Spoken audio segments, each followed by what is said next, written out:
Earlier in this video, you also seen the phone 2, but that wasn't the final version. This is the final version. So it's really exciting to see this for the first time. I don't think you're going to be able to see any difference on camera, but yeah, if you hold it for yourself, you can see some small differences. It's great to finally feel this in your hands. In India. In London, we spoke to Adam about design, but let's dive a little bit deeper. We knew that we had created an icon with the phone 1. So for the phone 2, it was important for us to develop that design story further. The phone 2 has been all about refinement.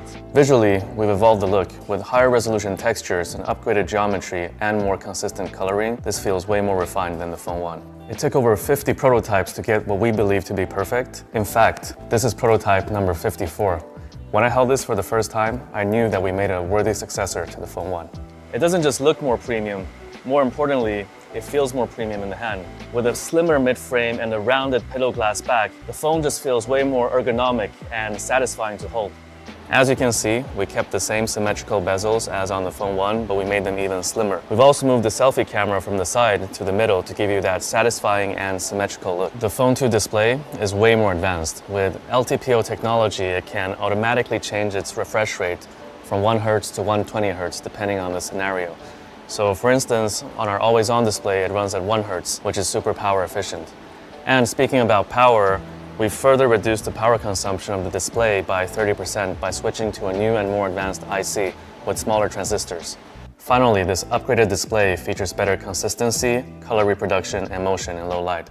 This is a flagship display in its true sense. Let's talk about performance. So the processor plays a big role here. For the phone 2, we added the best-in-class and proven Qualcomm Snapdragon 8 Plus Gen 1, upgrading from a 7 series processor on the phone 1. Overall performance has improved by 80% and app opening speeds are twice as fast as before. We've also increased the battery capacity by 200 milliamp hours and made the software more efficient. It's hard to put a fixed number on something like battery life because we all use our phones differently, but personally I get about 40% more compared to the phone 1. So here is where we test and install the camera. I've been living with the phone 2 for the last couple of months, and I can confidently say that this camera can go up against any flagship out there. Smartphone cameras have gotten really good in the last couple of years, and when the light conditions are great, anybody can take a good photo.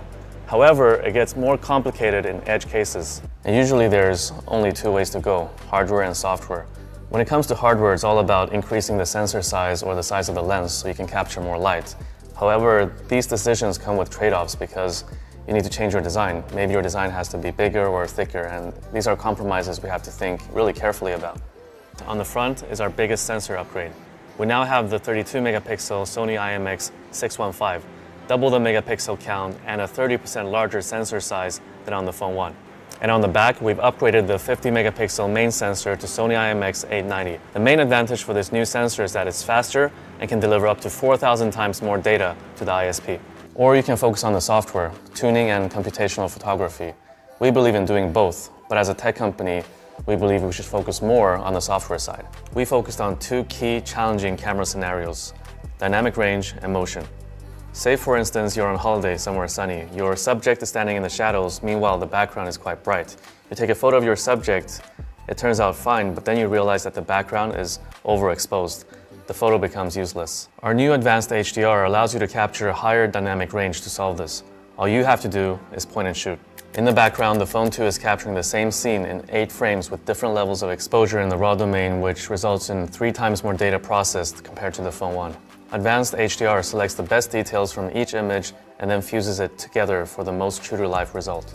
Let's move on to motion. Normally when there's movement in the subject you're capturing, it can result in a blurry photo, which is really frustrating because you don't get to relive that moment again. For this, we've upgraded our motion detecting algorithms to more accurately detect moving subjects so you can get that clear shot every time.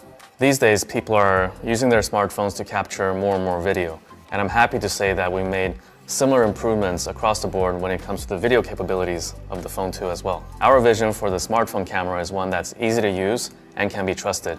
And with the phone 2, we made a big leap forward. Okay, Carl, so we need you to do like a Casey-style match cut. We're not going to be with you on the other side, so just put your hands up and then just have an awareness of where your hands are, okay?